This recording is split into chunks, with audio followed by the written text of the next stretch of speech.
Slaves बन के रह जाते हैं अपन। और ये बहुत गलत डेफिनेशन है, इसको चेंज करना अपना काम है। Money is not everything. जब नबी सल्लल्लाहु हिजरत करके आए थे तो पहली चीज वो ये बोले थे कि स्प्रेड सलाम एंड फीड द हंग्री। उन्होंने ये नहीं बोले कि भाई only Muslims, only Jews, only Christians नहीं बोले। और आज की दुनिया में सक्सेस का जो डेफिनेशन वो ये है कि आपको एक अच्छी जॉब लगना, आप वहाँ से अच्छी सैलरी कमा के आना, ये उन लोगों के लिए सक्सेस है, नथिंग एल्स। भाई मैट्रिमोनियल साइड के लिए शूट हो रहा है ये, अपन सुधरने वाले तो थे नहीं। प्री कोविड, पोस्ट कोविड, अच्छा, मैं कंप्लीट अलग पर्सनैलिटी हूँ। आखिर रियलिटी है I am a Muslim just because my parents were Muslim. मेरे पास पूरा ट्रांसपेरेंट है। आप मेरे पास ऑफिस पे आके कभी भी रिकॉर्ड्स पूछ सकते, कभी भी आके डिस्ट्रीब्यूशन देख सकते, everything is transparent. Hindustan times में 99% ऑफ एनजीओस आर फेक बोल के एक आर्टिकल है। So what makes terminate hunger to be that 1%?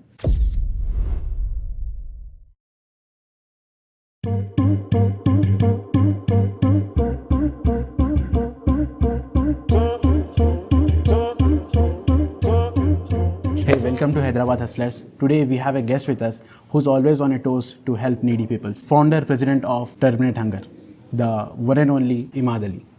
Assalamu alaikum warahmatullahi wabarakatuh. And कैसा फील कर रहा है being on Hyderabad आपके साथ Hustlers? इतने बड़े अरे जान दो भाई. So we are going to keep as raw as possible, ठीक है? इंशाल्लाह। तो पहला क्वेश्चन, सबसे बेसिक क्वेश्चन शुरू करेंगे। तो कितने लाख का सवाल है? How did terminate hunger start? Why did terminate hunger start? And कौन सा सिचुएशन था? आप जो हर आइडिया रहता जो कि कहीं ना कहीं एक छोटे थॉट से स्टार्ट होता, राइट? तो टर्मिनेट हंगर कैसे स्टार्ट हुआ? एक्चुअली 4 इयर्स कंप्लीट होने आ रहे हैं। सितंबर 20 को हमने 4 इयर्स कंप्लीट होते। तो ये 4 इयर्स की जर्नी पूरी एक साथ तो मैंने सुना सकूंगा। जो मेन इसके मोमेंट्स है वो सुनाता हूँ। तो स्टार्ट ऐसा हुआ था कि ड्यूरिंग कोविड कॉलेज में था। I was a college student, mechanical engineer हूँ मैं। इंजीनियरिंग जब चल रही थी मेरी, तो वो टाइम पे कोविड के टाइम पे मैं ये देखा कि हर जगह लोग भूखे हैं। स्पेशली कोविड आने की वजह से जो सबसे ज़्यादा अफेक्टेड थे वो डेली वेज लेबर्स थे। क्योंकि जैसे आईटी प्रोफेशनल्स ले लो और दूसरे प्रोफेशनल्स ले लो, वर्क फ्रॉम होम का उनके पास ऑप्शन आ गया था। अब डेली वेज लेबर्स के लिए वर्क फ्रॉम होम का ऑप्शन था नहीं। और अगर लोग डेली वेज पे गए भी तो उनके पास उतने वर्किंग आवर्स नहीं थे। क्योंकि जो अपने को थोड़ा टाइम रिसेशन मिला था वो बाद में जो आया वो भी बहुत कम टाइम के लिए था, 3 to 4 आवर्स था। 3-4 आवर्स में उन्हें कब प्रिपेयर होएगा, कब काम करेंगे। तो सबसे ज़्यादा अफेक्टेड जो कोविड में थे वो डेली वेज लेबर से। तो मैं ये सोचा था कि चलो एक कुछ क्यों ना एक मतलब अच्छा एक खैर का काम शुरू करते हैं। तो मैं सोचा चलो फूड डिस्ट्रीब्यूशन कर देंगे अपन। तो फिर एक आइडिया है मेरे को, चलो शुरू जब कर रहे हैं तो कुछ एक नाम देंगे। क्योंकि ऑब्वियसली मालूम है सोशल मीडिया कैसा वर्क करता, क्योंकि अपन भी तो सोशल मीडिया पे थे। तो मैं सोचा कि भाई चलो कुछ नाम रख के शुरू करेंगे। तो नाम के टाइम पे ये सोचा कि अब नाम ऐसा होना चाहिए जो काम को रिप्रेजेंट करे। ऐसा नहीं कि भाई इरिलेटेबल आप नाम रख दिए फिर काम कुछ और कर रहे। तो बहुत सारे नाम आए थे, ये रखेंगे वो रखेंगे। क्या क्या आए थे? तकरीबन अब एक एलिमिनेट हंगर था।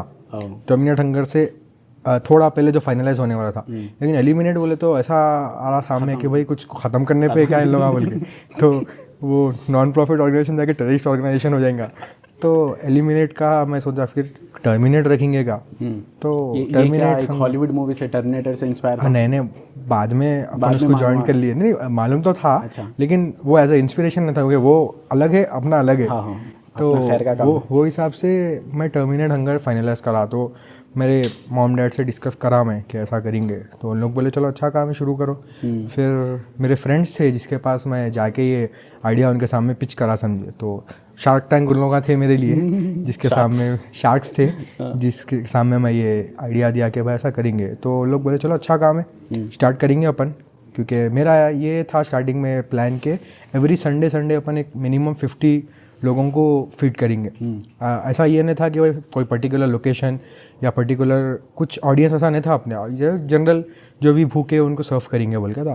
तो हम लोग क्या करे थे, जब डिसाइड करे थे दोस्तों बोले चलो भाई करेंगे एवरी संडे। बोले तो अच्छा आइडिया है, क्योंकि एग्जाम्स भी अपने कोलाइड नहीं होते, दूसरे भी काम आ रहे, तो वो चीज़ से कोलाइड नहीं होते। बैक देन आप स्टूडेंट थे? हाँ स्टूडेंट था मैं I guess second year complete हो रहा था वो टाइम पे। तो पहली बार जब मैं डिस्ट्रीब्यूशन करा तो जो यकीन नहीं मानेंगे जो फीलिंग थी ना, वो आज तक भी डिस्ट्रीब्यूशन करे तो वो फीलिंग नहीं आती। फर्स्ट टाइम जो रहता है एक्सपीरियंस, बहुत ज़बरदस्त एक्सपीरियंस। लोगों के दुआएं मिले, नए लोगों से मिलने का मौका मिला। और जब हम डिस्ट्रीब्यूशन करके आए तो मैं सोचा चलो भाई एक वीडियो डालेंगे अपन, देखेंगे कि भाई, क्योंकि एज एन NGO शुरू कर रहा था मैं। अगर ये चीज़ मेरे कोई पर्सनल अगर रहता था तो वो डालना शो ऑफ में काउंट होता था, क्योंकि मैं खुद चैरिटी करके कर रहा हूँ। तो मैं ये सोचा कि भाई ये मैं खुद नहीं, एज अ ग्रुप काम करेंगे। तो मैं फर्स्ट वीडियो जब सोशल मीडिया पर डाला, सोशल मीडिया यानी कि मेरा व्हाट्सएप ही था, मेरे को ज़्यादा कोई लोग पहचानते नहीं थे, तो व्हाट्सएप पे डाला, तो फैमिली मेम्बर्स, मेरे क्लासमेट्स, मेरे को पहचानने वाले जो लोग थे, उन लोग सरप्राइज हुए कि भाई ये काम क्यों शुरू करे तुम।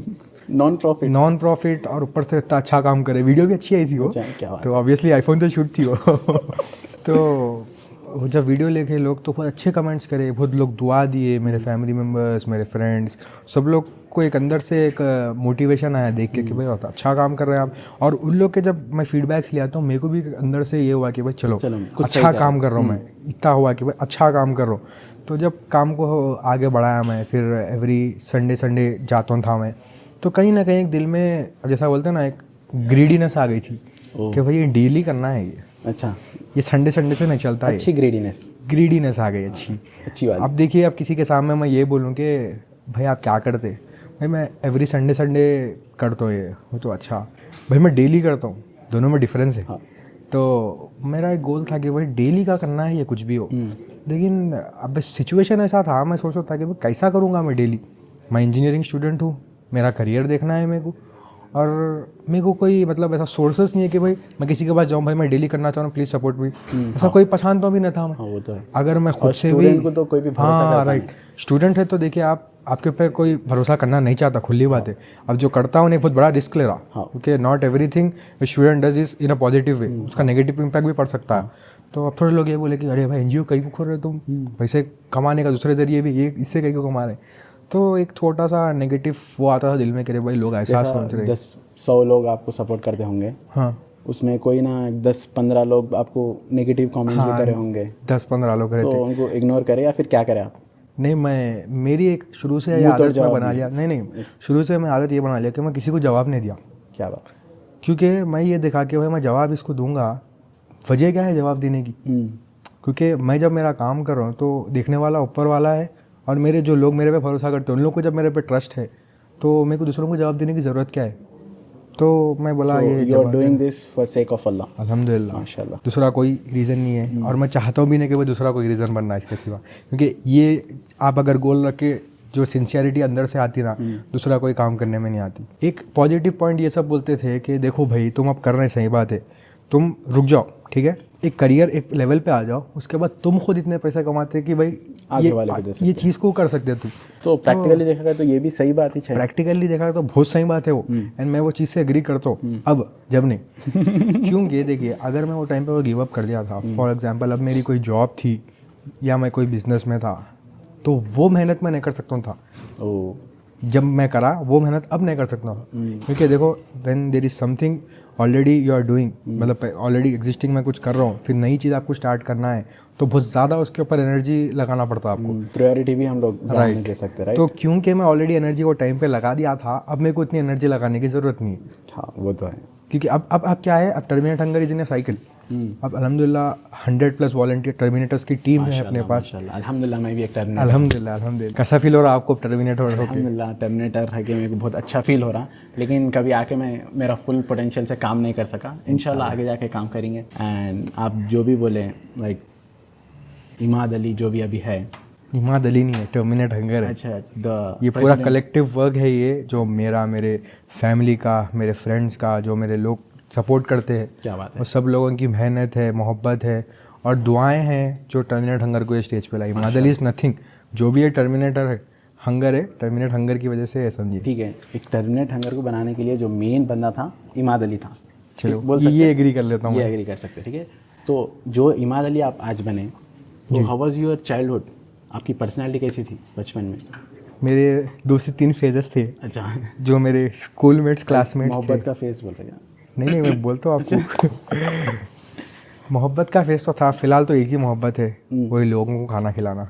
उससे बेहतरीन मोहब्बत मेरे को दूसरी कोई तलाश करना नहीं है, और मैं गारंटी दे सकता हूँ तलाश करा तो कोई मिलने वाली भी नहीं है। जो भी रिश्ता भेजने वाले थे पूरे वापस ले रहे आप। भाई मैट्रिमोनियल साइट के लिए शूट हो रहा है ये पॉडकास्ट है। खैर, कैसे थी आपकी चाइल्डहुड जर्नी? तो और आपके ज़िंदगी में ऐसे कैसे कौन से सिचुएशंस थे जो कि आपको ये इमाद अली बनाए, वो इमाद अली? चाइल्डहुड में देखिए मैं कोई ज़्यादा नर्ड टाइप नहीं था, एवरेज स्टूडेंट था। तो मेरी स्कूलिंग बैक बेंचर था मैं, राइट। इतना बैक बेंचर था मैं, अब यकीन नहीं मानिए। बैक बेंचर इतना कि दूसरे क्लास में बैठते थे?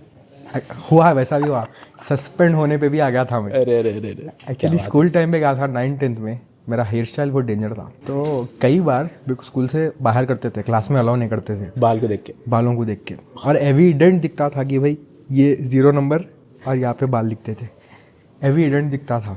तो इतना हो गया था कि मैं पूरे स्कूल में फेमस हो गया था वैसे हेयर स्टाइल की वजह से। कई बार मेरे डैडी को बार बार बुला के, अगर फिर से इन्हों करे तो आउट, फिर से इन्हों करे तो आउट आउट। मैं फिर भी नहीं, अपन सुधरने वाले तो थे नहीं। ऐसी स्टोरी थी मेरी 10th क्लास में, कई बार टीचर्स आके मेरे को क्लास के बाहर कर देते थे। एक टीचर तो मेरे को बोल रही थी आउट, उसके बाद क्लास शुरू होती थी। अगर मैं क्लास में रहा तो उनको पढ़ाने नहीं देता था। तो ऐसा हिसाब था। ये बैक बेंचर ने नो बेंचर समझो आप। अच्छा, क्या आप फैन टेढ़े करे कभी? नहीं, स्कूल को फिजिकली नुकसान नहीं पहुंचा है। मेंटली करे? मेंटली का प्रूफ नहीं रहना। गलती करे तो प्रूफ नहीं रहना। यहाँ पे अंदर लगना चोट, अंदर लगना, दिल में लगना। अंदर लगना यार, अंदर लगना। उसके बाद फिर इंटरमीडिएट सेंट मेरीज से करा मैं। स्कूलिंग मेरी सेंट जोसेफ पब्लिक स्कूल से हुई। फिर मेरा इंटरमीडिएट सेंट मेरीज से करा, वहाँ पे भी दोस्तान मिले, वहाँ भी सेम था। वहाँ भी सेम प्रिंसिपल को, मेरा डायरेक्ट लिंक प्रिंसिपल से होता था। अच्छा, डायरेक्ट प्रिंसिपल से बात कर? डायरेक्ट प्रिंसिपल बुलाना, मेरे को पनिशमेंट देना या फिर पेरेंट्स को बुला के बाहर करना, ये वो HOD क्लास टीचर, वो पूरा फेज गुजर गया था। वो खाली बड़े लेवल पे था, बड़े लेवल पे से आउट करते थे सीधा सीधा। जैसा एनकाउंटर बोलते ना, अब ज़्यादा कुछ भी नहीं, इसको पनिशमेंट है, डायरेक्ट एनकाउंटर, वैसा होता था मेरा। तो इंटरमीडिएट भी वैसा ही गया। इंजीनियरिंग में लिया, इंजीनियरिंग में भी सेम हुआ। डेक्कन कॉलेज ऑफ इंजीनियरिंग में था मैं, तो वहाँ पे भी हेयर स्टाइल्स अलाउड नहीं थे, वहाँ भी करता था मैं। अब वहाँ पे मेरा पॉजिटिव पॉइंट ये था कि भाई जब मैं स्कूल में था, जब करता हूँ तो गलत बोलते थे, अब मैं इंजीनियरिंग में हूँ, अभी भी बोलेंगे तो फिर क्या है, फिर भी जिंदगी जीने बोलते थे, जिंदगी जीने नहीं दे रहे वाकई। फिर सेकेंड ईयर से थोड़ा सुधर गया, मैं बोला थोड़ा कम कर लेंगे। कौन सा सिचुएशन था आपको टर्न करने के लिए? Covid, pre Covid, post Covid. अच्छा, मैं कंप्लीट अलग पर्सनैलिटी हूँ। एक्चुअली ये था कि मैं इस्लाम पढ़ना शुरू करा था, कई स्कॉलर्स को सुना, तो वो जब पॉइंट सुना मैं, तो एक दिल में हिट करी कि भाई मैं कहाँ जा रहा हूँ, वेयर आई एम लीडिंग। तो जब एक सेल्फ रियलाइजेशन हुआ कि भाई मैं गलत हूँ, कहीं ना कहीं मेरे को सुधरना चाहिए, तो हल्लू मैं मेरे हैबिट्स को चेंज करा। रोकना चाह रहा हूँ मैं, ये थॉट कैसा है मैं ये पूछना चाह रहा हूँ। मतलब अल्लाह की तरफ से हिदायत तो आई, हाँ वही, लेकिन वो थॉट कैसा है? हाँ वही तो बोल रहा हूँ मैं आपको। जब भी मैं अल्लाह का थॉट रहता, अरे चलो इस्लाम के बारे में पढ़ेंगे, तो कुछ तो सिचुएशन देखे होंगे आप। हाँ, वो एक्चुअली एक स्कॉलर है, डॉक्टर जाकिर नायक, आप पहचानते होंगे, तो उनकी एक वीडियो चल रही थी, आई गेस मैं फ़ोन में देख रहा था या टीवी पे थी, तो उसमें वो था कि भाई you are a Muslim just because your parents are Muslim. Oh crazy. ये जब क्वेश्चन में सुना, मैं बोला वाकई रियलिटी है ये। I am a Muslim just because my parents were Muslim. अगर मेरे पेरेंट्स कोई दूसरे रिलीजन को बिलोंग करते थे तो मैं भी वही रिलीजन में रहता था। तो जब मेरे को उठा भाई वाकई व्हाट एम आई डूइंग, मतलब दिन के करीब आया। अब मेरा ये मकसद था कि वो चलो लाइफ तो मैं अब सुधार लिया, अब ये करना है कि भाई कुछ मेरे को एक्स्ट्राऑर्डिनरी करना है, जिससे कि अपनी उम्मत को, अपने जो भी एनवायरनमेंट में जो भी लोग रहते उन लोगों को मदद मिल सके, ऐसा कुछ करने का लगा। तो जब कोविड के टाइम पे ये आइडिया मेरे को हिट हुआ वो देख के कि भाई लोग भूखे, चलो क्यों ना अपन खाना खिलाने से शुरू करेंगे, क्योंकि Islam emphasises more on feeding people. आपको तो मालूम होगा कि भाई कुछ अगर गुनाह भी होगा तो कफ़ारा में अपने को रोज़े रहना है, अगर नहीं रह सके तो इतने लोगों को फीड करना है। कभी एक थॉट भी आता था गिव अप करूँ क्या, कोई भी चीज़ करो आप गिव अप का थॉट आपको आता है। मेरे को कई बार आता था, कई अपने लोगों से जब सुनता था कि भाई मत करो ये चीज़, सही नहीं है, मतलब सही नहीं है इन से तो नहीं बोलते, अभी तुम्हारा करियर नहीं बना, कुछ भी नहीं है, तुम क्यों कर रहे हो अभी से, टाइम ख़राब कर रहे हैं तुम पास होते नहीं मालूम, तुम्हारी इंजीनियरिंग कर रहे हैं तुम, अगर पास हो तो तुम्हारा साल ख़राब हो जाता, तुम पास हुए बात भी कर सकते करते। तो अब रिजल्ट का टाइम जब रहता था बहुत वो रहता कि एक पेपर में भी अगर फेल होगा तो वही बात होंगी टर्मिनेट हंगर की वजह से। बैकलॉग्स नहीं थे एक भी? बैकलॉग्स इन सेंस ऐसे नहीं थे कि भाई नेक्स्ट सेमेस्टर में गए वही उसमें सप्लीमेंट्री में या रिकरेक्शन में क्लियर हो गए थे अपने। तो जब फाइनल रिजल्ट आया तो जो दिल से खुशी मिली, क्या बात है, कि भाई टर्मिनेट हंगर पे एक नेगेटिव इम्पैक्ट पड़ता था कि भाई मैं फेल होने का रीज़न ये था कि भाई मैं टर्मिनेट हंगर, मैं वो नहीं चाह रहा था। मैं अगर मैं फेल होता भी था तो मेरा खुद का प्रॉब्लम था, नॉट ऑफ टर्मिनेट हंगर। लेकिन सब लोग सबके सामने आता था कि भाई तुम वो काम करते थे इसलिए फेल हुए, इसलिए पढ़ाई पे अगर होना असल होना ये चाहिए था कि अगर मैं पास हो गया तो उसकी वजह से पास हुआ ये बोलना चाहिए था, लेकिन नेगेटिव पड़ता था। तो अल्हम्दुलिल्लाह मैं पास हो गया। लेकिन ये बात आपको बोल दूँ कि आज फ़िलहाल प्रेजेंट को ये नहीं बोलता कि भाई अच्छा तुम वो काम रोक देना था, नहीं करना अभी था, नहीं बोलते। क्यों? क्योंकि वो लोग देखे कि भाई टर्मिनेट हंगर क्या इम्पैक्ट लाया, कितने लोगों की लाइफ चेंज हुई इस वजह से। तो ये इम्पैक्ट बहुत इंपॉर्टेंट है लोगों के लिए। रिजल्ट ना भाई, at the end of the day result है। जब मैं स्टार्ट करा था I didn't have any result, तो सामने वाले को मैं क्या दिखाऊंगा। अब अल्हम्दुलिल्लाह रिजल्ट है मेरे पास, कई लोगों को फीड करे अल्हम्दुलिल्लाह। अब तक 5 लाख प्लस इंडिविजुअल्स अपन माशाल्लाह सर्व करे सो है। तो अब जब लोगों को ये इम्पैक्ट मालूम है तो सब ये चीज़ से जुड़ना चाहते हैं। जब जो नेगेटिव बोलते थे मेरे अच्छाई के लिए ही बोलते थे कि भाई करियर पे फोकस करो, प्रैक्टिकली बोलते थे। लेकिन मेरे को एक जुनून था, पागलपन था। जो भी पैशन फॉलो कर रहे, जो भी अपनी यूथ, सब लोग यही जर्नी से एग्जैक्टली जाते। जैसा कि अभी मैं कंटेंट क्रिएशन कर रहा हूँ, आपको भी यही बोलेंगे, वही करते घर में। नहीं मैं भी बोल देता हूँ, फिर आगे जाके मेरे को आप रॉन्ग प्रूफ करो। ये सही बात है। तो कैसा बोले तो कुछ भी नहीं, कंटेंट क्रिएशन नहीं, कुछ भी नहीं, बस खाली बीटेक कर ले, इंजीनियर बन जा। नहीं, माँ बाप की वो बात सही है, क्योंकि देखो उन लोग ये चाहते हैं कि अपन सक्सेसफुल बनना। और आज की दुनिया में सक्सेस का जो डेफिनेशन वो ये है कि आपको एक अच्छी जॉब लगना, आप वहाँ से अच्छी सैलरी कमा के आना, सुबह जाना शाम में आना, ये उन लोगों के लिए सक्सेस है। और ये बहुत गलत डेफिनेशन है, इसको चेंज करना अपना काम है, बहुत ज़रूरी। अगर अपन नहीं करेंगे ना, अपने आने वाले जनरेशन को सेम प्रॉब्लम फेस करना पड़ेगा। स्लेव्स बन के रह जाते हैं अपन, nothing else. Money is not everything. मैं खुला बोलता हूँ, ऐसा हाथ नीचे नहीं है ना, ऊपर है ना। एग्जैक्टली। आप ऊपर भी रहेंगे ना तो देयर शुड बी समथिंग आपकी लाइफ में एक एडवेंचरस चीज़ रहना। अगर आप जॉब करेंगे, देखो ये मैं ये नहीं बोल रहा कि भाई जॉब नहीं करना है। Those who are interested more in job, go for it, क्योंकि सब जॉब नहीं करके बाहर फिरेंगे तो दुनिया ख़त्म हो जाती। लेकिन जो लोग एडवेंचरस है, जो लोगों के पास अच्छे आइडियाज़ है, वो चीज़ को इम्प्लीमेंट करना, कहीं ना कहीं जाके वो क्लिक होता ही होता। टर्मिनेट हंगर क्या था बोला आप मेरे को, आज से 4 साल पहले? बस खाली एक आइडिया था, बस एक आइडिया, एक बंदा भूखे लोगों को खिलाने के लिए, बस।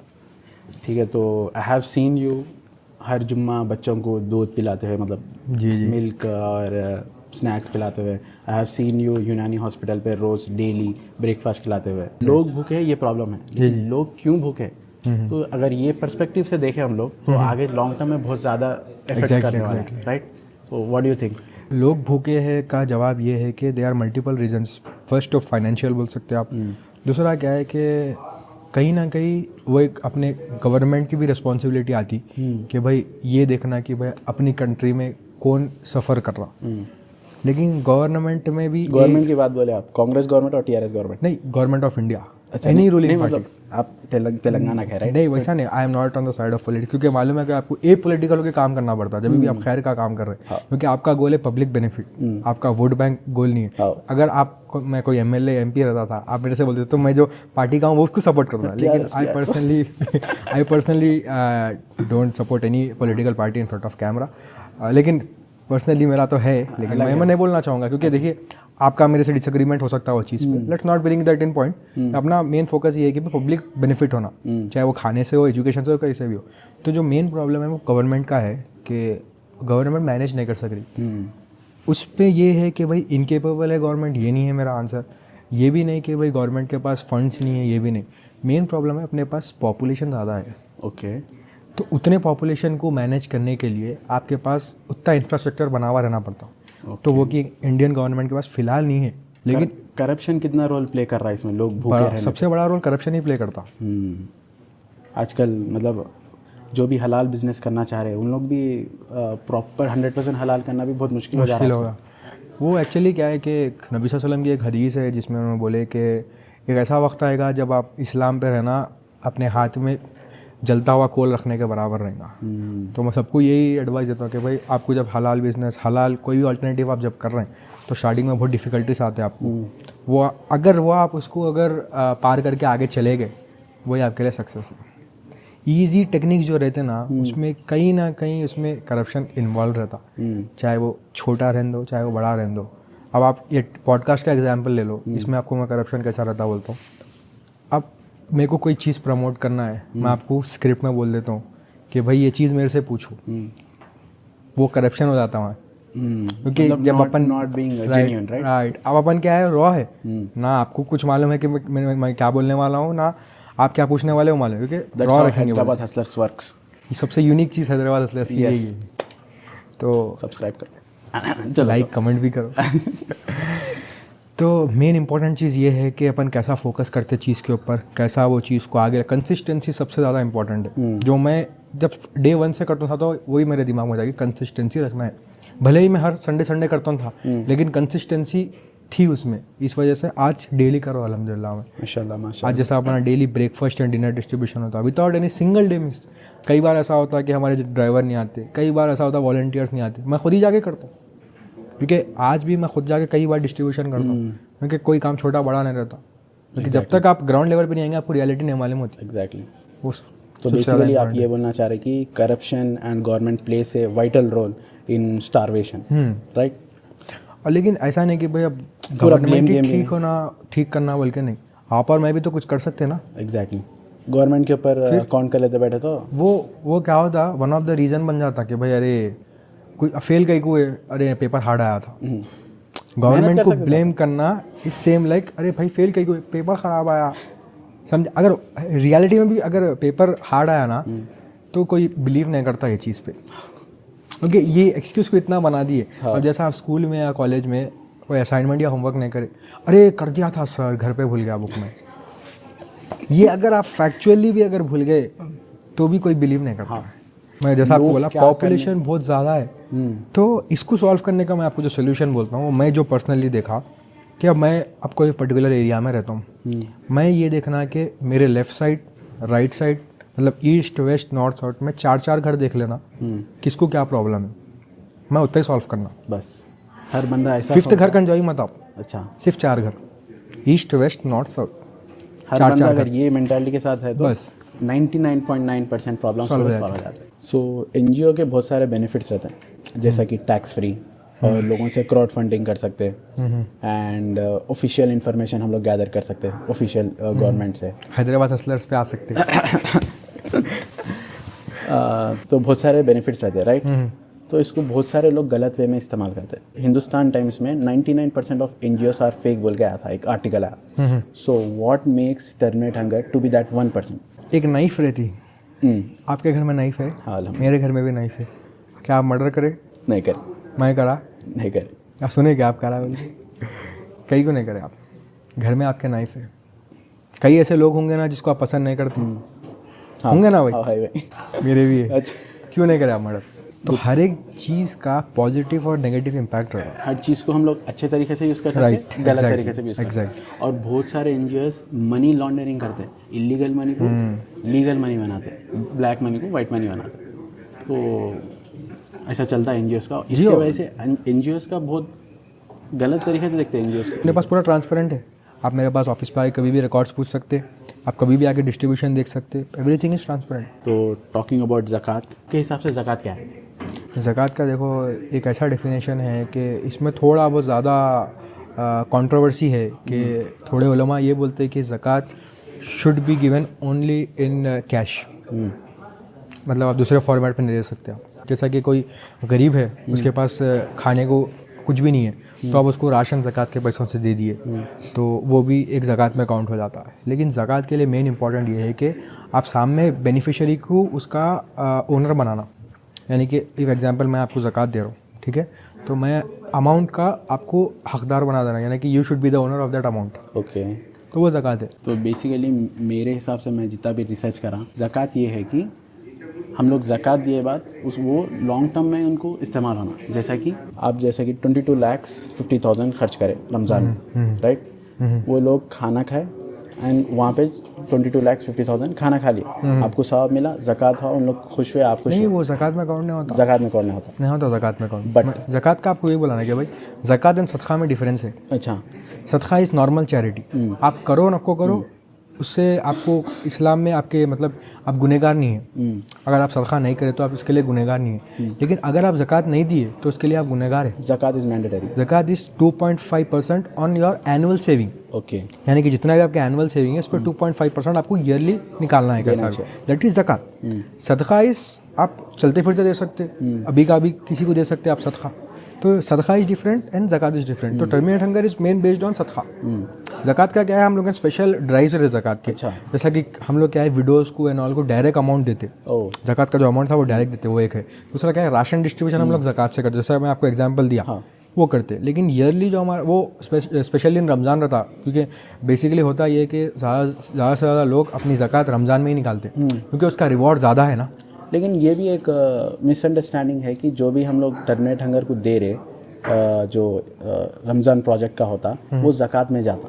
नहीं मतलब ये है मिसअंडरस्टैंडिंग। लोगों से बात करा मैं, अच्छा। तो अच्छा मैं ज़कात दिया था मैं इनको, नहीं, तो वो ज़कात नहीं है, नहीं ज़कात नहीं हो, सदका है वो। अच्छा। सो डोंट यू थिंक वो 22,50,000 एक सदका नहीं दिए सा, उसके जगह अल्टरनेटिवली किसी को एजुकेशन कराना या फिर किसी पढ़ाई में कोई गरीब बच्चे को पढ़ाना, उससे क्या होता आगे जाके वो बंदा इतना काबिल बनता कि उन्हें भी ज़कात देता, सदका देता। तो सही है, आप बोल रहे हैं इंडिपेंडेंट बनाना बोल रहे हैं आप।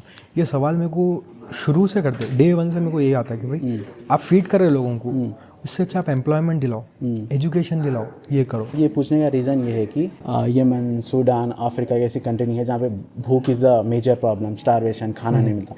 इंडिया में अल्हम्दुलिल्लाह सब कुछ खाना मिलता। इंडिया में भी है, बड़ा प्रॉब्लम है। आप स्लम्स विजिट करो, अच्छा, आप स्लम्स विजिट करो, आपको खुद मालूम होती रियलिटी क्या है। लेकिन वो लेवल पे नहीं है वो। हाँ, वो लेवल पे नहीं, वो उसमें क्या है, देखिए अपने पास फूड इज एक्सेसिबल, लेकिन यहाँ बैरियर क्या आ रहा, मनी। वहाँ फूड एक्सेसिबल ही नहीं है, वहाँ ड्रॉट्स आते, वहाँ पे हाई वैल्यू चली जाती फूड की। अपने पास अल्हम्दुलिल्लाह उतनी हाई वैल्यू नहीं जाती, अफोर्डेबल रहता फूड अपने पास। मेन ये प्रॉफिट जो है, ये चीज़ का मतलब बेनिफिट जो है वो ये है कि भाई एक्सेसिबल है और अफोर्डेबल है। वहाँ पे यमन में, सूडान में आप जा बोल रहे हैं, वहाँ एक्सेसिबल नहीं है फूड। वहाँ पे वहाँ ड्रॉट्स रहते हैं, वहाँ कई ऐसे हार्श क्लाइमेट कंडीशंस आते जिसमें उन लोगों का क्रॉप्स रहने दो या फिर जो भी उन लोगों का ईयरली जो भी उन लोग जमा करते वो उसको उस पर इफेक्ट करता हो। मक्का मस्जिद में लोगों के पास इफ्तार करने के लिए सिर्फ खजूर पानी था। तो रमज़ान में मैं अब रमज़ान में हूँ, समझिए फ़िलहाल रमज़ान चल रहा, मक्का मस्जिद में ठहरा हुआ हूँ, तो वो अमाउंट मेरे हाथ में है बैग। यहाँ बेघर आदमी है, यहाँ पे लोगों के पास इफ्तार के लिए कुछ भी नहीं है, तो वो बैग में उसके हाथ में दियो घर बना लो बोल के, या ये इफ्तार वालों को दियो कि भाई आप इफ्तार खोल लो बोल के, इफ्तार खोलो, बिकॉज उनको बहुत ज़रूरत है। उसका रिवॉर्ड भी देखो आप। बेशक वो आदमी को भी देना अपना ही काम है, अपनी जिम्मेदारी बनती, लेकिन आप यहाँ देखो कि इन लोग क्या करेंगे, फ्रूट्स नहीं है इनके पास, कुछ भी नहीं, रोज़ा कैसा खोलेंगे, खजूर पानी से क्या होता है आपको खुद मालूम है। तो देखिए हर चीज़ की वो टाइम पे अहमियत। अब अगर मैं बैग लेके खरीद के भाई मैं ये जो पैसे इसके पूरे फ्रूट्स बांटूंगा बोले, तो लोग बोलते हैं भाई रखो करो ये प्लीज़।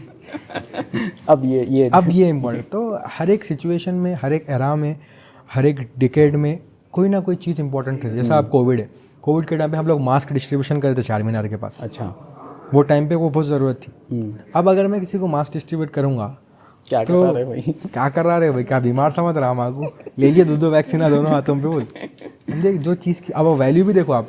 एक मास्क कितने में था जब, 30 रुपये शायद। अब देखो वैल्यू क्या है मास्क की, कुछ भी नहीं है। 10-5 कहाँ है बोलता हूँ मैं आपको। जहाँ पे मैंडेटरी है मास्क लगा के अंदर जाना, उसके बाहर की शॉप पे आपको महंगा मिलता। आप मेडिकल शॉप में जो आपको पूरा बॉक्स मिलता हूँ। तो आप वो बोल रहे थे लाइक पहले दिन से आपको ये क्वेश्चन आता? हाँ, पहले दिन से मेरे को ये क्वेश्चन आता था, तो मैं इसका जवाब ये देता हूँ कि भाई दुनिया में बहुत प्रॉब्लम्स है, ठीक है। अगर आप ये प्रॉब्लम ए पकड़े, आप पकड़ के फिर बी पे स्किप हुए, फिर बी से सी से डी हुए ना, आप बस वैसे ही घूमते रहते और खुद एक प्रॉब्लम में आए थे कि भाई मैं क्या काम करूँ। तो टर्मिनेट हंगर मेन जो गोल से चला था वो ये था कि भाई टर्मिनेटिंग द हंगर, बस नाम में है। हाँ, लेकिन ये नहीं कि भाई स्टॉप वहाँ हो गए बोल के नहीं, स्टार्ट टर्मिनेटिंग द हंगर था। अब अल्हम्दुलिल्लाह एजुकेशन पे काम हो रहा है हम लोगों का। माशाल्लाह। फलकनुमा एरिया में हम लोगों का एक स्कूल है, मॉडर्न एजुकेशन भी है, इस्लामिक एजुकेशन भी है, जहाँ अराउंड 400+ बच्चे पढ़ते हैं माशाल्लाह। और रिसेंटली हमारे एक पार्टनर NGO है, उन्होंने भी एक चैरिटेबल स्कूल इनॉग्रेट करे जिसमें हम लोग भी सपोर्ट करते हैं। ऐसा नहीं कि भाई टर्मिनेट हंगर का खुद का कोई एक प्रॉपर एजुकेशन पे वर्क नहीं है, लेकिन हम लोग सपोर्ट में करते हैं क्योंकि we are a group of 7 to 8 NGOs working together. अब मैं एक डायरेक्शन में लेके चला कि हंगर मेरे को वो फोकस करा कि भाई ये प्रॉब्लम मेरे को सॉल्व करना है। हमारे partner NGO Fatima old age home है, उन्होंने ये फोकस करी कि भाई मेरा ये गोल ये है कि भाई ओल्ड एज लोग जिसका कोई सहारा नहीं है उनको मैं सपोर्ट दूंगा, शेल्टर दूंगा। तो उन्होंने वो चीज़ पे काम कर रहे हैं। हमारे अभी एक पार्टनर NGO V4U, उन्होंने सोचा कि मैं एजुकेशन पे करूँगा, तो उन्होंने वो स्ट्रीम में कर रहे। अब कोई और हेल्थ पे करना चाह रहा, उन्होंने वो फील्ड में करते। अब एक ही बंदा सब चीज़ करेंगा बोले तो उसके लिए ग्रोथ होना पड़ता, इम्पॉसिबल नहीं है, कर सकते, ग्रोथ होना पड़ता। स्टार्टिंग में आप देखिए 4-5 चीज़ें करूँगा तो नहीं होता।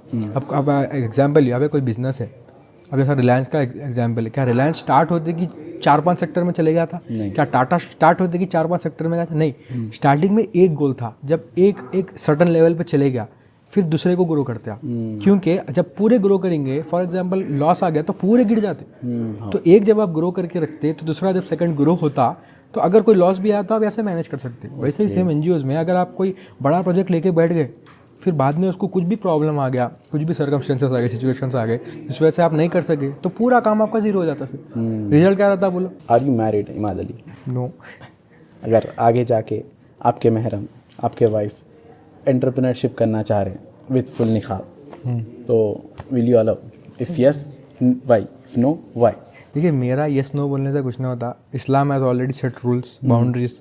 अगर वो बाउंड्री में रह के चाहे मैं रहने दो, चाहे कोई भी और रहने दो, काम कर रहा तो कोई उसको रोक नहीं सकता। बेशक। It is a yes until and unless आप वो बाउंड्री क्रॉस नहीं कर रहे हैं जो इस्लाम की सेट है। तो अपन लाइक जाके आएंगे क्या नीचे, चाय कॉफ़ी पी के आएंगे? चलिए चलिए।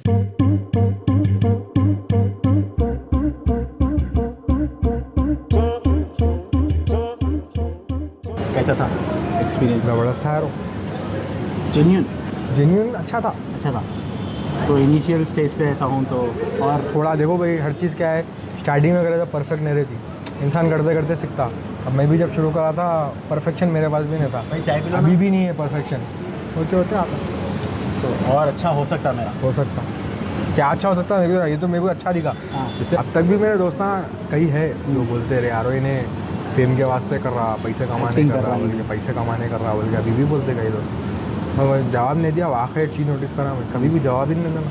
ना काम अपन कर लेना, बहज़म में चाहिए कर ले, कुछ भी फ़ायदा नहीं। आपको मालूम आप सही है बोल के, आप जब मेरे से बहस कर देना, मैं अगर सही नहीं भी हूँ, मेरे को मालूम है मैं गलत हूँ, तो भी मैं आर्ग्यू करके कोशिश करता हूँ कि मैं अपने आप को सही हूँ बोलने का। सामने वाला गलत, पागलपन हो गया ना भैया। एग्जैक्टली। तो उस वजह से कभी भी इसमें आर्ग्यूमेंट करना ही नहीं। अच्छी क्या बोल देते, एक हिकमत है, बहुत अच्छी रीजनिंग है उसके पीछे। क्या इंसान स्टार्टिंग में अगर ग्रो हो गया ना, उसको फर्स्ट चीज़ एक एरोगेंस आ जाता तो भाई मैं अंबानी हूँ, हाँ तू कौन है। जब इंसान ज़ीरो से ग्रो होता ना, तो उसको एक एहसास रहता कि एक टाइम था जब मैं वो फेज़ में गुजरता था बल्कि। वो एक कोट है जो कि याद आ रहा मेरे को, fast success builds ego, slow success builds character. बिल्कुल सही बात है। कई बार स्लो सक्सेस में भी ईगो आ जाता, लेकिन वो नहीं आना चाहिए। अच्छा। देखिए, ईगो बहुत डेंजर चीज़ है मालूम आपको। उससे रिलेशनशिप, फैमिली सब ख़राब होते हैं, उससे फ्रेंड से वो सब ख़राब हो बिजनेस तो ऑलरेडी ख़राब हो जाता है। तो जो चीज़ आपको इंपॉर्टेंस दी, जो चीज़ आपको आगे बढ़ाई, वो चीज़ की कभी भी अहमियत करना। डे वन कई चीज़ें ऐसे रहते हैं, अपन सपोर्ट ले लेते हैं वो चीज़ का। अब ऐसा विनीत भाई के थ्रू आप यहाँ पे आए, अब हो सकता है आगे जाके अरे विनीत भाई बोल के उतना नहीं रहता आपके दिल में, दिमाग में उनका इंपॉर्टेंस, लेकिन वो रेस्पेक्ट और इज्जत हमेशा देना ज़रूरी है। हर एक इंसान को रेस्पेक्ट दो भाई। आप रेस्पेक्ट देने में आप छोटे कैसा होते वो समझ में नहीं आता। कई लोग बोलते छोटे कैसा छोटे होते। ये नबी सल्लल्लाहु अलैहि वसल्लम भी बोले ना, अगर रेस्पेक्ट देने से अगर इज्जत आपकी घट गई तो आखिरत के दिन मेरे से ले लो बोलते। अच्छी अजीब से हो रेस्पेक्ट देना इंसान को, बड़े रहने से। आप नोटिस करो, मैं खुद देखा कि मेरे पास जो ऑटो ड्राइवर्स जो भी करते, जो कि टर्मिनेटर, हाँ जो शेफ्स है कुकिंग के लिए आते, मैं नोटिस करा कि जब उन लोगों को इज़्ज़त दिया मैं ज़्यादा, तो मतलब ऐसा नहीं कि भाई फेक बोल के नहीं, मैं नॉर्मल, हाँ जेन्युइन। जैसे कि अब अपन खाने बैठे तो अरे भाई आ जाओ, तुम भी आ जाओ। अरे नहीं साहब, आप लोगों के साथ कैसा बैठूँ मैं, आ जाते ना जब वहाँ। तो उन लोगों को ये होता कि भाई हम ये काम करने के बावजूद भी सामने वाला अपने को इज्जत देता हो, शर्माते हो ना, नहीं आना चाहते। क्योंकि प्रीवियसली जहाँ उन लोग जॉब करें ना, वहाँ कैसा था, अरे मैं वो गाड़ी में से वो लेके आओ, वो करो, अच्छा ट्रीटमेंट करते, तो उन्हें वो करता, उसको बुरा नहीं दिखता। लेकिन जब आप उसको साथ में बिठाते, उसके साथ रहते ना, तो एक उसको अरे भाई ना फैमिली के साथ ट्रीट कर रहे हैं। उसके बाद अगर आपको नहीं चीट करता, जब बोलो मेरे को आप, एक किसी बंदे को एम्प्लॉय के साथ ट्रीट करना और फैमिली के साथ ट्रीट करना बहुत डिफरेंस रहता है। फैमिली में कोई ये नहीं चाहता कि भाई आपके फैमिली मेम्बर को नुकसान होना। एम्प्लॉय का क्या है, बॉस पैसे दे रहा, काम करना है, मेरे को चले आना है बस, चाहे कितना भी अच्छा बॉस रहता। लेकिन फैमिली के साथ जब आप ट्रीट करते तो आपका दुख उसके लिए दुख रहता, अरे सही बॉस का नुकसान हो जाता, मैंने गया तो मेरा क्लाइंट चले जाता, अगर ये मैं क्लाइंट पे थोड़ी मेहनत कर लिया तो बॉस भी खुश हो जाते। तो एक फैमिली के साथ ट्रीट करने में फ़ायदा। इसलिए अपन टर्मिनेटर्स जो भी है अपने पास है, पूरे फैमिली के साथ रहते हैं अपन। अभी फिल वक्त की यूथ किधर जा रही है अभी? फिल वक्त की देखिए, एक बहुत ज़बरदस्त कोट में कहीं पढ़ा था कि अगर कोई नेशन को डिस्ट्रॉय करना है तो वहाँ की यूथ को डिस्ट्रॉय कर दो आप। ओके। तो अगर कोई कंट्री की या सोसाइटी की या एरिया की अगर यूथ पे आप फोकस करते हो, डेवलपमेंट कर दिए, तो सालों साल आपको सोसाइटी रहने दो या कंट्री रहने दो, वो ज़बरदस्त डेवलप होता है। तो हमारी यूथ कैसी है? अपनी यूथ तो आपको तो मालूम है, आप भी यूथ है, मैं भी यूथ हूँ। कुछ बोल दूंगा फिर अपने जो यूथ है अपने पे रहते जाते हैं। फैक्ट ये है कि भाई यूथ बहुत गलत चीज़ों की तरफ जा रही है। आपको तो मालूम है मर्डर्स रिसेंटली कितने हुए, और अपने ड्रग्स एंड ऑल कितने कॉमन हो गए ये चीज़ें। तो जब तक इंसान गलत को गलत नहीं समझता ना, उन्हें वो चीज़ को छोड़ता नहीं। अब अगर आपको बचपन से आपको ड्रग्स दे के कोई ये बोले कि भाई ये सही है, तुम्हारे लिए हेल्दी है बोल के आप छोड़ते हो उसको ज़िंदगी में? नहीं छोड़ते। जब आपको कोई बोले कि भाई गलत है, अगर बचपन से अपने को बोले कि भाई मर्डर बोले तो वाह बहुत गलत काम है ये, बहुत सिंफुल हो जाते हैं आप, तो क्या होता है अपने दिल में, भाई मर्डर बोले तो गलत चीज़ है, गलत चीज़। तो बचपन में जो पेरेंट्स बहुत वाइटल रोल प्ले करते हैं, गलत को सही, सही को गलत समझा दिए, गलत का सही बोले, सही का गलत बोले। एक एग्जाम्पल, कोई पेरेंट बोलाऊंगा अपने बच्चे को ड्रग्स सही है बोल के? हाँ, नहीं बोला। फिर लेकिन जब गलती करते जब भी नहीं बोलता ना। नहीं होता है, बोलते क्यों नहीं बोलते? पेरेंट्स बोलते। प्रॉब्लम यहाँ हो जाती कि अपन अपने पेरेंट्स को टीचर्स नहीं समझते, अपन मूवी एक्टर्स को टीचर्स समझते। एग्जैक्टली। अपन को जो नेटफ्लिक्स पे सीरीज़ आ रही उसको समझते कि भाई ये जो है इन्हें मेरा टीचर है, तो वहाँ प्रॉब्लम भी कर जाती है। आप जितने लोग मर्डर्स आप देखे होंगे ना, जो पकड़े गए, क्या उनके माँ बाप उनको सिखाए होंगे मर्डर करो? क्या उनके माँ बाप को उन्हें बोलेगा भाई मामा मैं मर्डर करने जा रहा हूँ? सोचो आप, कोई माँ नहीं रोकती। फिर नहीं, कोई माँ बोलती जाओ बेटा आज जाओ तुम इसका मर्डर करके आओ, ये लो मैं न्यू नाइफ तैयार करी, जाओ जाके मर्डर करके आओ। खैर अपन वापस जाके हाँ चलिए कंप्लीट कर लेंगे।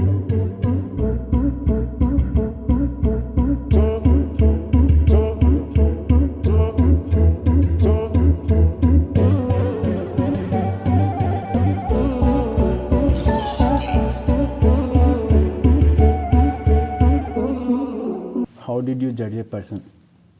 देखो मैं ये बोलता हूँ, लोग ऐसा बोलते हैं कि नेवर जज ए पर्सन, फेक बात है। फेक बात है, लेकिन पर्सनली मैं क्या करता हूँ, अगर किसी से काम करने से पहले उन्हें जो बोलता वो करता, या फिर बस झूठ बात बोलता, या फिर ये भी मैं ये बिलीव करता हूँ कि वो बंदे के साथ वाइब कैसी है, उसके हरकतें कैसे।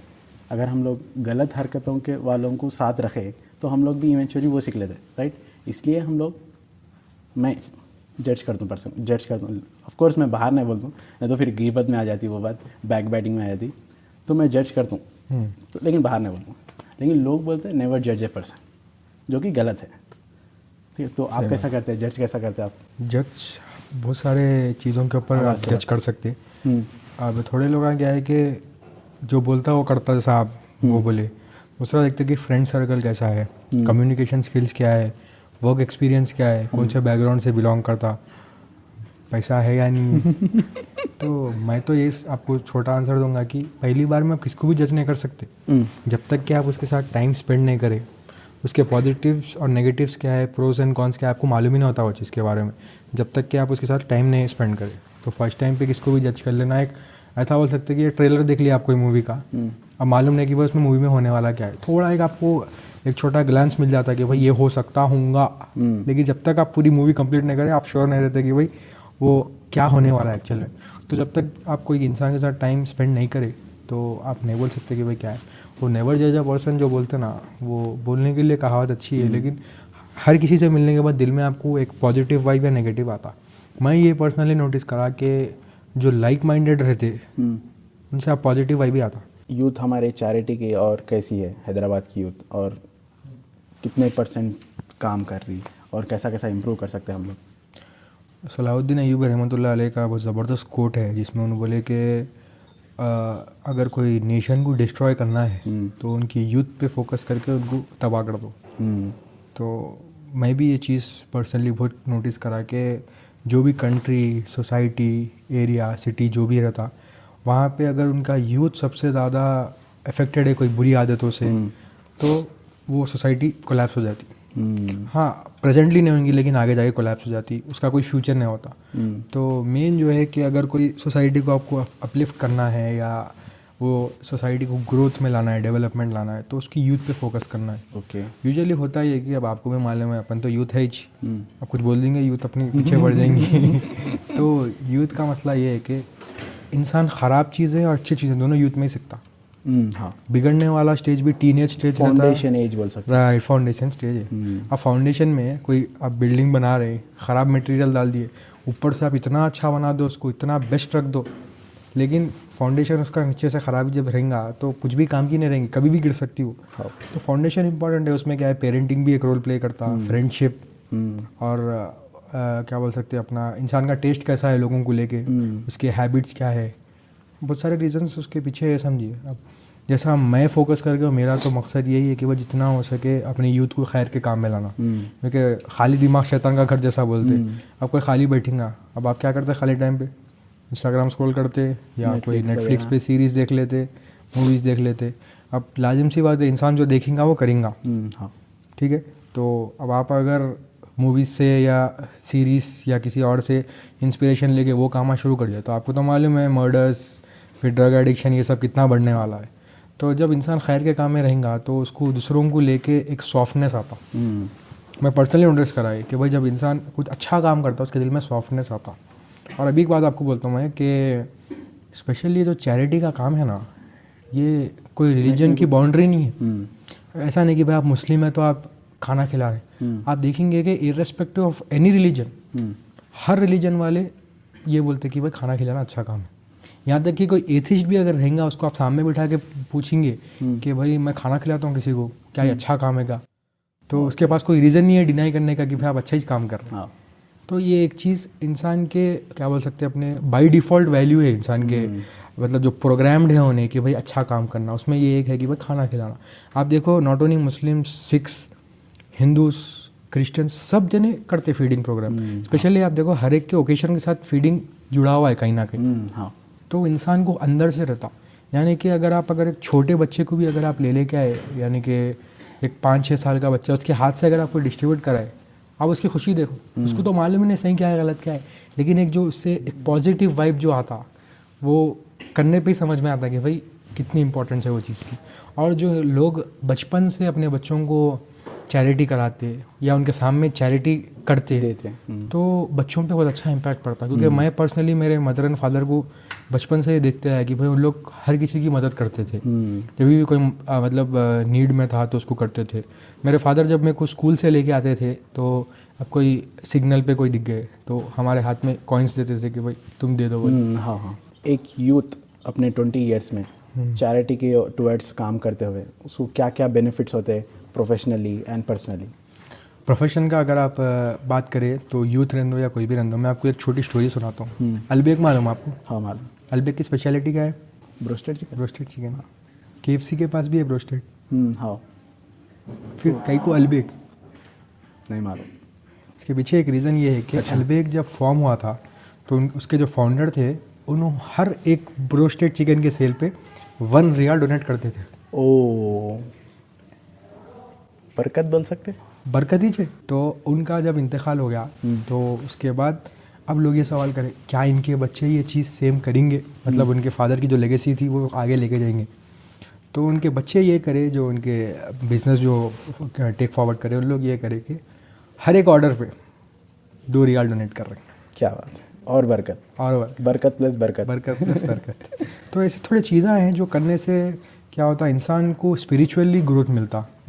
और जब ये चीज़ लोगों के सामने आती तो लोगों को भी अरे भाई अपन अगर अलबेक में जाके खाएंगे तो इससे कोई गरीब का भी फ़ायदा होगा ना। हाँ। अगर कोई चैरिटी करना चाह रहा है, ये नहीं इम्पोर्टेंट है कि भाई वो कितना अमाउंट करता क्या है। अगर आप 1 रुपये भी करेंगे तो उसके पीछे जो मेन चीज़ है वो इंटेंशन है।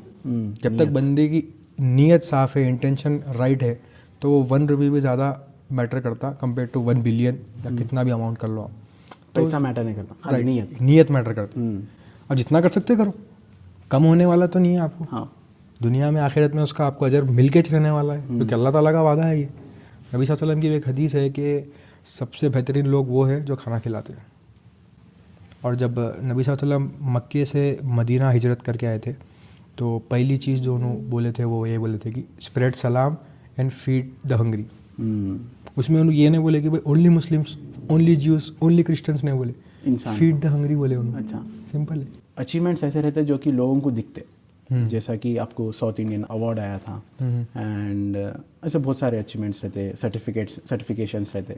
लेकिन पर्सनली एक ऐसे अचीवमेंट्स रहते जो कि इंटेंजिबल अचीवमेंट्स रहते, आपके लिए अचीवमेंट्स रहते, लेकिन दूसरों के लिए वो अचीवमेंट नहीं रहते। जैसा कि मेरे लिए यहाँ बैठ के आपसे बात करना इज ए अचीवमेंट। नहीं, मजाक नहीं करो। चलो ठीक है, अल्हम्दुलिल्लाह। मेरे लिए यहाँ पे टी हब में जगह मिलना इज एन अचीवमेंट, लेकिन दूसरों के लिए this is not a achievement. ठीक है, तो आपके लिए ऐसे इंटेंजिबल अचीवमेंट्स क्या थे? स्टार्टिंग में मैं डिस्ट्रीब्यूशन करता हूँ था, फूड डिस्ट्रीब्यूशन। तो एक दिल में एक गोल था कि भाई मेरे को डेली करना है। तो सबसे बड़ा अचीवमेंट मेरे लिए यही था कि भाई मेरे को डेली करने का है। तो डेली करते करते जब 100 डेज कंप्लीट हुए तो एक अचीवमेंट हुआ कि भाई 100 डेज कंप्लीट हुए। लेकिन अब दूसरों के लिए नॉर्मल, सामने वाले के लिए 100 इज जस्ट अ नंबर। हाँ, लेकिन आपके लिए दुनिया का एक बहुत सबसे बड़ी बड़ा अचीवमेंट है, क्योंकि 100 days without missing any single day में फीड करा लोगों को। क्या तो मेरे लिए बहुत बड़ी अचीवमेंट है वो। टर्मिनेटर्स के लिए भी बहुत बड़ी अचीवमेंट है वो। क्या आज तो मैं सामने टर्मिनेट हंगर को रिप्रेजेंट कर रहा हूँ, लेकिन मेरे पीछे बहुत बड़ी टर्मिनेटर्स की आर्मी है जो पूरी काम कर रही है। और आप यकीन नहीं मानेंगे कि everyone does it free of cost, no one is paid. अपने पास अगर आप टर्मिनेटर्स देखेंगे तो एक 7th-8th क्लास के बच्चे से लेके आपको डॉक्टर्स मिलेंगे, आपको इंजीनियर्स मिलेंगे, आर्किटेक्ट्स मिलेंगे, IT प्रोफेशनल्स मिलेंगे, हर वॉक्स ऑफ लाइफ के आपको टर्मिनेटर्स मिलेंगे। और अल्हम्दुलिल्लाह सब फ्री ऑफ कॉस्ट करते। और अगर मैं चाहूँ उनको कुछ पे बैक करने के लिए तो भी कोई ऐसी दुनिया में चीज़ नहीं है जो उनको मैं दे के भाई मैं बोल सकता हूँ कि भाई आप जो ये करे वॉलंटियरिंग उसके लिए ये रिवॉर्ड आपका बोल कर नहीं बोल सकता हूँ। बस अल्लाह ही है जो उनको ये खिदमत का रिवॉर्ड देंगा, और बस आखिरत में मिलेगा इसका रिवॉर्ड, क्योंकि मैं तो कुछ नहीं दे सकता उनको। वो तो है, और हम लोग तो कैपेबल भी नहीं है, कैपेबल भी नहीं है देने के। और आप वो भी एक्सपीरियंस शेयर कर सकते हैं जो।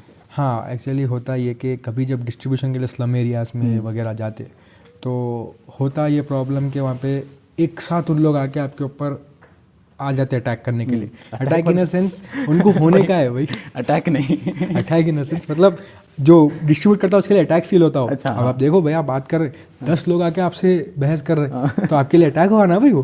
तो उस वजह से क्या है कि जब भी हम लोग डिस्ट्रीब्यूशन को जाते हैं तो शुरुआत में होता था, अब तो अलहमदिल्ला जब भी डिस्ट्रीब्यूशन को जाते 5 to 6 किलोमीटर चलते हैं डिस्ट्रीब्यूशन को, तो मैनेजेबल रहता हो। स्टार्टिंग में जब मैं एक्टिवा पे जाता था स्लम एरियाज में, अब वो लोग देखते रहे भाई बिरयानी लेके आए ना, पूरा आ जाते हाथ डालने में। उसमें क्या होता था, कभी मार पड़ जाती थी, कभी मतलब खून भी निकलता था कई टर्मिनेटर्स को, वो भी हुआ। लेकिन अब ब्लेम किसको करेंगे अपन? उन लोग की भी गलती नहीं, उन लोग भी भूखे। अब उन लोग भी ये जज्बात है, उन लोग भी ये सोच के है कि अगर मैं भाग के जाके नहीं लूँगा तो कोई और ले लेगा, मेरे को फिर नहीं मिलेगा। तो वो हिसाब से उन लोग की भी गलती नहीं है। अब कई बार मार लगते थे टर्मिनेटर्स को, लोग बोलते थे भाई मार लग गया, मैं बोलता था भाई इसका अजर अल्लाह देने वाला है तुम्हारा। जब आप स्टार्ट कर रहे थे, जैसा कोई भी, जैसा मेरी लाइफ के बारे में बात करूँ, मैं कंटेंट क्रिएशन जब स्टार्ट करा था, मेरे को घर वाले कोई भी सपोर्ट नहीं करते, कर रहे थे लेकिन ऐसा खुला करते रहे कि चलो करो, पढ़ाई भी करो, ये भी करो, ऐसा कोई भी नहीं बोलता। आगे जाके सपोर्ट करते। लेकिन जो फर्स्ट बिलीवर्स रहते हैं, I just want to thank मेरे बड़े भैया शहबाज खान एंड हमारे मामा अमजद मामा एंड हमारे बड़े मामा शाह मामा। तो इन लोग जो फर्स्ट बिलीवर्स थे मेरे, जो कि मैं कुछ भी नहीं करा था, लेकिन इन लोग आके मेरे को फ़ोन दिए, ट्राईपॉड ला के दिए, बहुत अच्छी बात, तू बना वीडियो, मैं सपोर्ट कर दूँ। अच्छा, ऐसा करते। तो आपके लाइफ में कौन थे वो first believers? First of all तो मेरे पेरेंट्स, मेरे छोटे भाई है, उन्होंने भी ऑफ फील्ड रहते हमेशा। यानी कि अब मैं यहाँ पे बैठ के आपके साथ पॉडकास्ट कर रहा हूँ, वहाँ डिनर डिस्ट्रीब्यूशन का प्रोग्राम उन्होंने हैंडल कर रहे हैं। क्या बात है। तो कई ऑन फील्ड वर्क्स रहते हैं जो उन्होंने करते हैं। हमारे एक वाइस प्रेसिडेंट है सैयद सुहेब, तो उन्होंने भी करते। कई एक्टिविटीज़ क्या है, अब हर जगह मैं अवेलेबल नहीं हो सकता हूँ, क्योंकि आज मेरे को आपके पॉडकास्ट पे आना था तो डिनर डिस्ट्रीब्यूशन भी तो करना है ना। तो हमारे भाई चले गए, दूसरे टर्मिनेटर्स चले गए। तो ऐसा हम लोग वर्क डिवाइड करके करते समझिए, क्योंकि हर एक जगह एक इंसान अवेलेबल होना ज़रूरी नहीं। क्योंकि स्टार्ट में जब होता था कि एवरी संडे तो मैं अवेलेबल रहता था, मैं खुद ही जाके करता था। लेकिन अब क्या है, क्योंकि वर्क इंक्रीज़ हो गया, आप 365 डेज़ में अवेलेबल नहीं रह सकता हूँ। तो उस वजह से क्या है, कोई ना कोई टर्मिनेटर जाके वो जो रिक्वायरमेंट रहती है फुलफिल कर देते। मैं देखा आपके स्टोरीज़ पे, आपके पास बेनेली बाइक है एंड BMW है। So are you into filthy rich? आपको फिल्थी रिच बनना है आगे जाके? नहीं, फिल्थी रिच नहीं है। मेरा एक शुरू से एक गोल था कि भाई इतना पैसा कमाना चाहिए कि भाई जो करंट एक्टिविटी मैं कर रहा हूँ वो मैं खुद से कर सकूँ। यानी कि जो अब फिलहाल तो आपको मालूम है पूरा क्राउड फंडिंग पे चलता, तो मेरा ये है कि भाई इतना बिजनेस को एक्सपेंड करूँ कि भाई मैं खुद से this is not business, this is not business, this is not business. आप गलत वर्डिंग यूज़ कर रहे हैं। नहीं, मतलब मेरा पर्सनल बिजनेस। ओके, मेरा पर्सनल बिजनेस। ओके, ऐसा क्या है आपका पर्सनल बिजनेस? एक्चुअली हम लोग अल्कोहफ ग्रुप इज अ कंपनी, मैं और मेरे पार्टनर सैयद सुहेब है। तो we are into real estate, construction, also in import export. Okay, तो एक्सपेंशन फेज है, स्टार्टअप है, समझ सकते हैं आप। माशाल्लाह, एंटरप्रेन्योर। दुआ करिए इंशाल्लाह अल्लाह कामयाब करे इस चीज़ में, क्योंकि हमारा मकसद यही है कि भाई इस बिज़नेस के थ्रू टर्मिनेट हंगर को भी एक इंडिपेंडेंसी मिल जाती, किसी पे डिपेंड होने की ज़रूरत नहीं पड़ती और काम को एक्सपैंड कर सकते। तो वो ये समझे, एक सहारा, खुद का सहारा बना रहे हैं आप लोग, माशाल्लाह। आपका सोर्स ऑफ इंकरेजमेंट क्या है? What makes you get out of your bed daily? क्या सोच के निकलते? लेकिन मेरी बात बोलता मैं, जब भी मेरे को गिव अप करना रहता, जब भी मेरे को सुस्ती आती, जब भी मैं प्रोक्रेस्टिनेट करता हूँ, this is where 99% of the people fail. ये दिमाग में एक कोट मेरा चलते रहता। तो जब हाँ ठीक है, मेरे को 1% वाला बंदा बनना है, चलो उठ जाओ। तो आपके दिमाग में कैसे चलता है? ये तो जंग हमेशा चलते रहती दिमाग में, राइट? सही है, सही है। तो आपके सोर्स ऑफ इंकरेजमेंट क्या है? मेरे को सोर्स ऑफ इंकरेजमेंट ये रहता कि अगर मैं आज नहीं करा तो भूखे लोगों का क्या होगा। जब आप डेली कोई चीज़ करते तो एक सामने वाले को आपके ऊपर एक डिपेंडेंसी आ जाती कि अरे भाई उन्होंने आ ना हो जाता। तो हॉस्पिटल में लोग भूखे रहते, वेट करते होंगे आप? वेट करते, कॉल भी आता। कई बार क्या होता कि भाई लेट हो जाता क्योंकि कुछ भी मतलब ट्रांसपोर्टेशन का प्रॉब्लम हो गया या कुछ भी हो गया, तो उसमें लेट ट्रैफिक हो गई तो उसमें लेट हो जाता। तो लेट हो गया तो लोग कॉल करते कि भाई भैया अब तक खाना नहीं आया। तो वो एक मेरे को दिमाग में फिरता रहता कि भाई हुआ नहीं हुआ। अगर कभी मैं जैसा आपके पास आ गया तो पूछ लेता हूँ कि भाई हो गया क्या डिस्ट्रीब्यूशन, अगर नहीं हुआ तो किसी और को अरेंज करना पड़ता। तो वही एक चीज़ है कि भाई कोई इंसान आपका वेट कर रहा, स्पेशली खाने के लिए, ज़िंदा रहने के लिए। बेसिकली आप जब लीजर टाइम रहता, आपके पास फ्री टाइम रहता, क्या करते आप? मैं फ्री टाइम नहीं रहता आपके पास? नहीं, फ्री टाइम तो निकाल लेना पड़ता। क्योंकि हम लोग का कैसा है कि मैं जैसा आपको बोला 7 to 8 NGOs हैं हम लोग साथ में रहते। तो उसमें ये होता कि किसी ना किसी की कोई एक्टिविटी रहती है, कोई प्रॉब्लम फेस करता, प्रॉब्लम इन सेंस कोई चैलेंज फेस करता। तो हम लोग साथ बैठ के क्या है, अरे भाई ऐसा नहीं ऐसा करो, प्रॉब्लम सॉल्व हो जाती। या हम लोग दोस्त मिलकर सोचते चलो भाई अपन फूड का कर रहे हैं, न्यू प्रोजेक्ट क्या करेंगे, उसका डिस्कशन करते हैं, ब्रेनस्टॉर्मिंग। हाँ। तो अगर कोई डोनेट करना चाह रहा आपको, टर्मिनेट हंगर कुछ भी डोनेट करना चाहते हो, कैसा कर सकते हो? जैसा स्टार्टिंग में आपको बोला कि भाई अगर डोनेट कोई करना चाह रहा तो डायरेक्ट उन्हें आके डोनेट करके आके डिस्ट्रीब्यूट करा तो that's the best thing.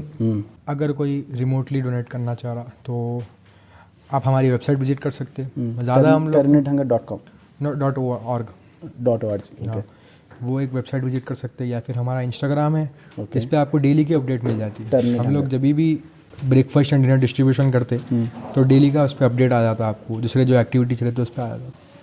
If anyone wanted to work with terminate hunger, आपके साथ सर्विस करना चाह रहे, चैरिटी की और काम करना चाह रहे, आके on ground, so how they can? Direct contact कर सकते हैं आप मेरे को। मेरा नंबर हर जगह अवेलेबल है, ऐसा नहीं कि भाई किसी और के थ्रू आगे मेरे से मिलना है। डायरेक्ट मेरा नंबर अवेलेबल है, आप कांटेक्ट कर सकते हैं, व्हाट्सएप पे मैसेज कर ले सकते। एक फॉर्मेलिटी के लिए एक वॉलंटियर फॉर्म है जो फिल कर लेने से थोड़ी डिटेल्स आपके भी बारे में हमको मालूम हो गया बाद आप आ जा सकते हैं। हमारे डेली एक्टिविटीज़ चलते रहते हैं, जिसमें जितना टाइम चाहे आप ज्वाइन हो सकते हैं। रैपिड फायर क्वेश्चंस राउंड है, तो उसको अपन कंप्लीट कर लेंगे। Rich people should pay more taxes to terminate hunger, yes और नो? यस, क्योंकि देखिए डिपेंड करता है कि इंसान कितना करना चाहे, उसके विलिंगली या नॉन विलिंगली। क्योंकि एज़ पर गवर्नमेंट रूल्स अगर कोई डोनेट करा तो उसको टैक्स एग्जेम्पशन मिल जाता है वो चीज़ पे। तो जितना ज़्यादा उन्हें करेंगे उसको तो ये फ़ायदा ही है दुनिया आखिरत का, तो आपको मालूम है फ़ायदा है। Does providing more food makes people more dependent and more lazy? Depends upon the situation and condition of the person whom you are serving. For example, if you are serving a patient, then that is the right person whom you are serving. If for example you are serving a healthy person, then you are doing a wrong thing. Great answer. What's the best way to find out fraud NGOs? The best way is to see the service. Are they transparent with you or not? Are they giving you the feedback that where have the money went and how the work is going on, and are they really doing the activities which they are showing? अगर terminate hunger ना होता तो इमाद अली क्या होता? Imad Ali actually मेरा ये plan था कि after completing my studies my plan was to go to US and complete my masters over there, and which traditional Hyderabadis. And last but not least, I want you to give wisdom to my audience. Wisdom तो देखिए ये काम में ऐसा है कि आप जितना घुस जाएंगे, मतलब जितना अपना टाइम लगा देंगे उतना आपको बेनिफिट मिलेगा इस चीज़ का। ये मत देखो कि व्हाट एनीवन सेज कितना आपको डिग्रेड करते, कितने आपके ऊपर रूमर्स आएंगे, कितने आप पे मीम्स बनेंगे। Don't care about that. जैसा मैं स्टार्टिंग में बोला कि don't reply to any negative comment. Comments आते रहते जाते रहते, आप अपने काम पे फोकस करो, स्पीक विथ योर वर्क। आपका वर्क एक लेवल पे ऐसा पहुंचेगा कि वो वर्क खुद जवाब देगा कि भाई वो इंसान क्या है। तो नेक्स्ट डे अगर कोई इंसान आपके ऊपर कुछ ब्लेम डालेगा या कुछ नेगेटिव रूमर क्रिएट करेगा तो उन्हें खुद सोचेंगे कि भाई मैं पागल हूँ वाकई ये चीज़ कर रहा हूँ, इन्हें करना चाहिए वाकई बंदा जेन्यून है। Be sincere to your work. ये देखो कि भाई अल्लाह देख रहा है आपको 24/7, अल्लाह आपको देख रहा, तो whom you are cheating, cheat करके मिल रहा क्या आपको, कि सामने वाले को गिरा के मिल रहा क्या आपको?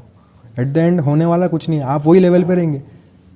आप तो अगर सामने वाले को गिराएंगे, अगर मैं आज बैठ के आपको सामने गिराऊंगा तो उससे मेरा कुछ भी मतलब ये नहीं होगा कि अरे शोएब गिर गया मतलब इमाद ऊंचा हो गया। वेस्ट ऑफ टाइम है गॉसिप्स में, किसी की बुराई करने में। उससे अच्छा आप खुद उसके ऐसा बनो। अगर शोएब अच्छा कंटेंट क्रिएटर है तो मैं उसके ऐसा क्यों ना बनूँ? ये देखो, आप ये मत देखो कि भाई शोएब अच्छा है तो उसको नीचे कैसा गिराऊँ मैं, शोएब की ये गलती मैं क्लिक करके सबको कैसा, अरे शोएब उन्हें ऐसे वीडियोस बनाता है, ऐसा क्यों करूँ मैं, मेरा अपना भाई है उसको आगे बढ़ाऊँ मैं। ये जब अपन ये एक दिल में कॉन्सेप्ट रखेंगे अपनी ज़िंदगी में कि भाई मेरे को खुद आगे नहीं बढ़ना है, सबको लेके आगे बढ़ना है, ये जब कॉन्सेप्ट आप रखेंगे तो आपकी भी ग्रोथ होती, सबकी ग्रोथ होती, और आपको आप इमेजिन नहीं करेंगे वो जगह से आपको हेल्प मिल जाती। क्या बात। Imad Ali, thank you so much for your valuable time. It was awesome to have you on Hyderabad hustlers. और थोड़ा टाइमिंग इशू हो गया, I know, I am really sorry and thank you so much. ये चैनल को like comment और subscribe करो, सबके साथ शेयर करो। क्या बात। भाई आगे ग्रो होना चाह रहा है तो भाई को सपोर्ट करो। इंशाल्लाह। और आप लोग भी आ सकते हैं हैदराबाद हसलर्स पे, आपकी भी स्टोरी सुना सकते। But first you have to be Imad Ali. तो पूरे इमाद अली से आने वाले हैं यहाँ पे, कितने माइक में पूरे को बुला लो। मतलब ऐसा इंसान बना बोल रहा हूँ मैं। नहीं। तो इमाद भाई कैसा था एक्सपीरियंस आपका? अल्हम्दुलिल्लाह it was good whenever it is raw and natural. जब तक आप हॉनेस्ट रहे कोई भी चीज़ अच्छी रहती है। तो मज़ा आया आपको? अल्हम्दुलिल्लाह बहुत मज़ा आया। ऐसा तो नहीं दिखा ना अरे मेरा टाइम वेस्ट हो गया? नहीं, अच्छा रहता मैं चले जाता हूँ। तो thank you so much for watching. Please subscribe and hit the bell icon and like करना नको। सी 2 लाइक करो भाई, अनलाइक हो जाता है ना, लाइक हो जाता है। हाँ, एक ही लाइक करो।